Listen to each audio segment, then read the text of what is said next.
gammachuu kenna jirute keessatti bultii gaarii rabbi sii kenna jaarsa keetirraa waan ati feetu rabbi sii kenna ilmaan ajaa'ibaallee rabbi sii kenna gartee jechuun waan ati irraa gammaddu hedduu jirute keessa jira ammumaayyuu ammoo sangubbaadhaan waan sittin tolle kanatti agartuu jira sababa haasidaatiin obboleetitiyya haasida gammachuu ta'e si jalaa hatuu barbaadu ka gartee ijaan gammachuu ta'e fuudhu warra aqlii fi qalbiidhaan gammachuu ta'e fuudhu sooshaal miidiyaa kanarrattis ta'e lafarratti obboleetitiyya gaali kanaaf dhimmi kuni waan keessatti ta'uufu Allahu aalam roga kamiin kan hojii keessatti ta'e ka bultii keessatti ta'e hin beekamu ammoo khaasatan wanni kun si laallata waan dhuunfaa keetiiti tokko ati addunyaan jaalatta rizqiin jaalatta namni hin jaalanne hin jiru rabbi siif kenne dahaballee ni jaalatta dahaballee ni bitatta dahaba hedduu bitatta ka harkaa ka mormaa ka gurraati hundumaa ammoo bultiin ta'e maashaallah tabaarakallah ta ajaa'ibaa ilmaan keetilleen ka ajaa'ibaa jiruun ta'e ka ajaa'ibaa akka gaariitti ka deemtu hundumaan rizqiidhaas rabbi ka ajaa'ibaa sittoo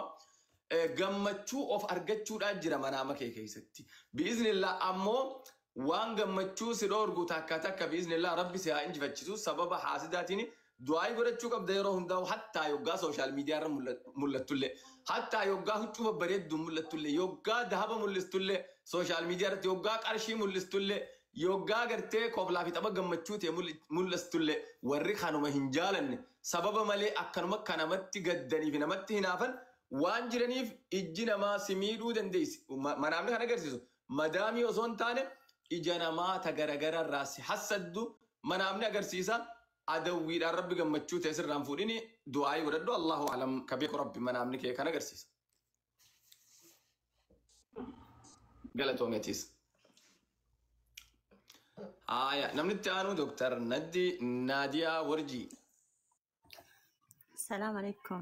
وعليكم السلام وبركاته يا غالي أكم جت النجاة أكجاري نجاة فيا رجعت أتيو نجاة أنا تكفارتي إسنة جلسي فتشر وفي منا بلسني كبا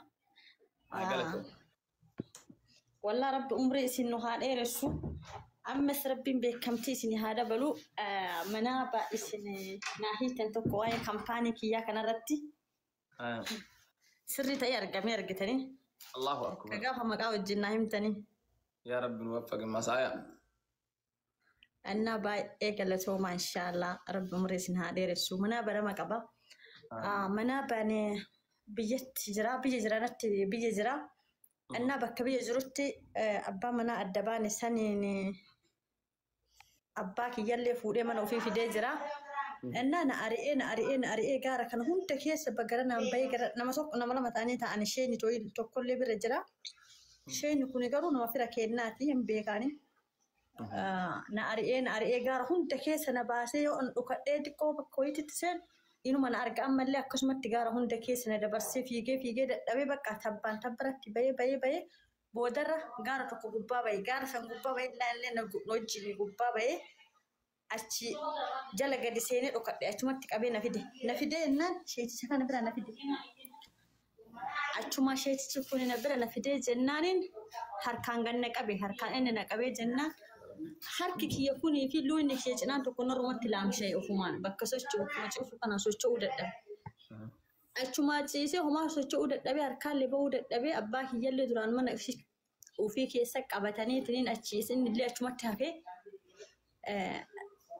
بقى بكم مثلا شيء خفور ولا هنكتير زلا بكم مثلا ربي ستة أربع شيء كفكاتي فالفلا دليدا ما لي فكسنا لله في سفر فلا نلا في سكمل يجري جنان نأكل إن ستي كان ده لقونا نجري أشمان بقى يو تبقى مسي زرو مويل كمان ربي يجو مثلا ست سحاق أبو جرون سناسكي جكان الراك وأنا كاني نتاي أكيد ترى بكيس أتاني قالوا أكو مسان لقبل نملي في أريو ترى أقول لك يا مناما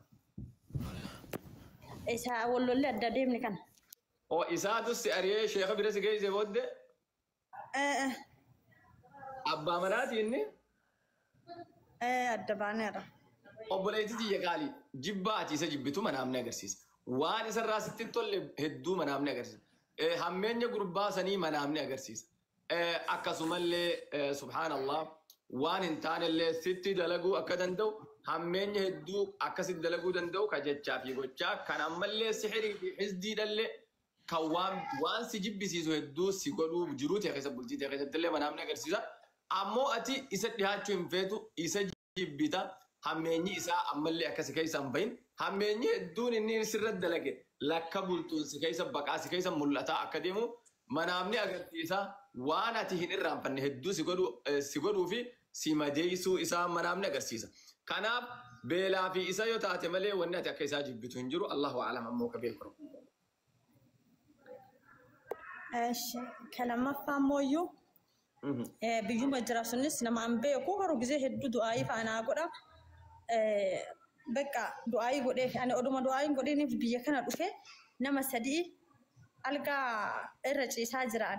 Dhufee algaa kiyya kana duubaan ciisee an duudatti galee ish du'aayii godhuufiin kiyya ol bahi algaa kiyya irra ciisi jechuudha jedheeni achi booda ka'i asi bar bakki jiru nu kun kampaaniidha akkami bakka kana dhuftee bakka kanaan ciiste jedheeni achi booda ka'ee na biraa deeme achiin immoo ani ka'ee du'aa'ee taa'ee du'aayii godhee yaa rabbi kiyya yoo beekamtii kan kee ofirraa ka kennituuf taate ammas dabalii kenniif yoo immoo akkanumaan wanuma argite ta'ee akkana haasoo kana ta'e immoo yaa rabbi nurraa fageesse jedhee yoo an du'aayii kana kadhu kifilii xiqqoo keessa jiraan harraa bal'atee hundi isaa ababaa fi waan ifaa kanaan waan akka nuura bakka mabraatii sirriitti kana ta'ee natti mul'ata adadaan du'aayii godhuun kifiliin narraa bal'ata ammas immoo wanna babbareedatti keessatu natti mul'ata achumaan narra keessaa ka'e. Ati jechuun nama kana wal dubbistanii boleetii nama wal jaalattan moo maal? Laa waliin jaalannu lakkee waluma dubbisna bas akkanumatti na hin dubbisaa du'aayii naa godha bakka. Nama dhiiraati inni? Du'aayii naa godha nama. Akkasuma zaahira isaa du'aayii naa godha bakka injiraamiyaa akkanumatti karaasi bicattii tanaati bar ija namaa manaamina qabaachuun ooltullee ammas wanna biraa akka qabdu wayiitu jira naan jedheennan akkamitti beektee jedheennan zaahira barkuma ka jiru. Achumaan. Buleetii yagaali isa kabeeku rabbi garuu ammoo kabeeku rabbi Allahu a'lam. Namni kun yoo wal dubbistan taate si jaalachuudhaafi ammoo jaalalaa jira manaamni bilaa si jalan ciisu namni kun ka manaamni agarsiisu namni kun si dhiyaachuu akka barbaadu yoo nama dhiiraa ta'e ka wal dubbistan yoo ta'e Allahu a'lam garuu ka beeku rabbi. Bakka ishee galatooma inshallah rabbi umrii isin haa dheeressu beekamtii isin haa dabalu ammas. Amiin galatooma. Amma namni itti aanu sirkannaan assalaamu alaikum.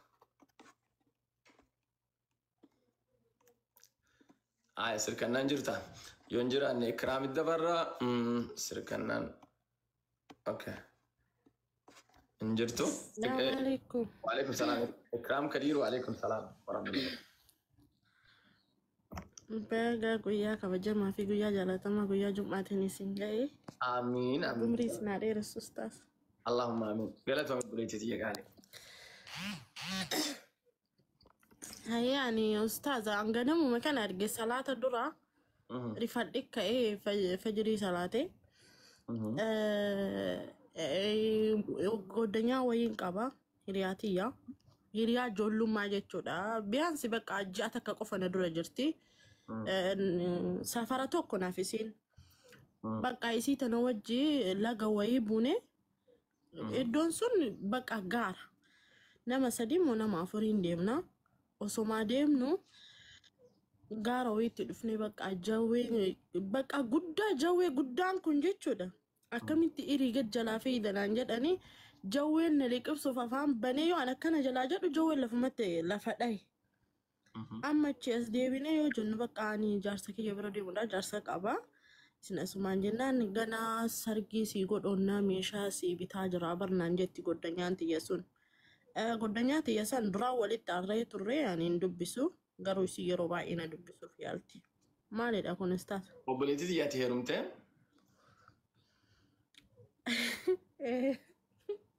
bultii keessa jirta amma bakka nuusidha nuusi wayin si gaafadha ni janaajan taate haqanya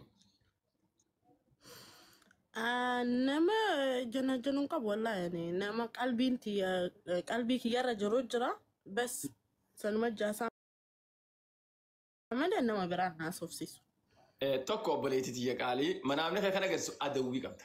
Adawwiin ati qabdu sun ammoo adawwii guddaa qabda. Ammoo akkasii wajjinu adawwii sanni injifatta. Adawwiin ati qabdu adawwii dhiiraallee ni qabda. Adawwii dhalaadhaallee ni qabda obboleetti tiyya qaalii. Nama sitti hinaafullee ni qabda. Nama si dhabamsiisuu fi si balleessuu barbaadullee ni qabda. Nama hammeenya sirratti dalagallee ni qabda. Ammootu janaajjanatti illee jirta. Nama dhiiraallee obboleetti tiyya akka ati janaajjantu manaamni agarsiisa. Ammoo gaa tokko moo lama sadii manaama keessa wanni jiru hin jiru. Ammoo obboleetti tiyya qaalii kanaaf of eeggannoo godhuu qabda keessattuu dhimma bultii keessatti. Nama sii ta'u nama sirris sii ta'u laallachuu qabda. Akkanuma utaaltee itti seenuu hin qabdu. Qorannoo godhattee itti seenuu qabda. Maaliif nama khida'aa sirra raawwatu nama khiyaanaa gantummaa sirra raawwatu nama dageessi nyaatuu barbaadu manaama keessa jira. Kanaaf ati ammoo namni sun nama sitti dhiyaatu saahibban keessirraa haa ta'u ammoo nama ati jaalattu yookaan si jaalaturraa haa ta'u wajji deemtee booddee amala hin taane irraa argita walakkaa karaadhaatti obboleetti iyya qaalii. Nama dhiiraatis taatu eega bultii wajji jaarte booda waan hin taane irraa argu saahibbanis eega yeroo dheeraa saahibba waan hin taane kan irraa argitu jira. Ustaaz ani manaama lammaffallee hin qabu gaafii siin gaafadha. Ani sirriidha nama waliigaltee qabuun qaba. Waliigaltee sanarratti beeqanaaf inni waliin galu. Wal jaalanna gin na jaalataa nama aarsaa hedduu natti kafalee. Gin anaa fi inni tas huma walitti hin aarreef walitti aarra. Nat baqa yookaan anatu itti jijjiiramu yookaan isaatu natti jijjiiramu. Isanii galee badii wayii jidduu keenya jiraatellee anam fakkeenyaaf badii wayii yoo sirratti argeen gaafadha inni garuu nan gaafatu. Ani kanatti gaafii natti ta'e. Aywa Allahu alam kabeeku rabbi ammoo haasidarraa du'aayii godhadhu qur'aanallee qaraadhu adkaara jabeessi zikrii galgalaa fi ganamaa ibaadaa ta'e jabeessi rabbi irratti tawakkaladhu nama iimaana qabu filadhu nama xawalwaallee sitti taphatu ofirraa eegobboleetti iyya qaalii kasi baasu nama iimaana qabu. Wallahi ustaaz ani jechuun nama xawalwaallee miti namni kuni nama naa oliitiyyuu jechuudha. Jechuun nama iimaanallee qabu nama sodaa rabbillee qabu. Nama osoo an balleessee yoo akka abbaatitti na gorfatu malee nama xawalwaallee miti sirrii duraan jechuudha ijoollee xixiqqoo janaa ture ijoollee uumaan beeyne ijoollee akka tiyyaa amma garuu namni ani jaaladhu nama yaadan kute jechuudha nama bilchaataa yaani hin jirame nama sodaa rabbii qabu jechuudha.